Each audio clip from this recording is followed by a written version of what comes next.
好来，乡亲啊，继续来看这个俗称着超级摇头丸的毒品 PMMA， 拢是掺伫个咖啡包内底。有袂少的少年人会因为好奇，或者是无小心去误食，甚至有诶会甲笑气这种的毒品掺入落去食。讲这个致死率是真悬。高检署发布着上新的报告，去年有93个人因为乱使用这个新型的毒品来死亡，平均4天就夺走一条宝贵的性命，而且拢真少年，平均无到30岁。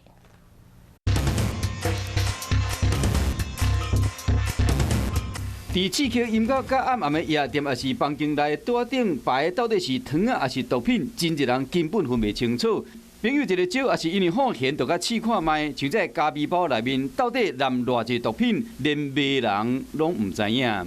我们在食物的茶器上面，我们发现，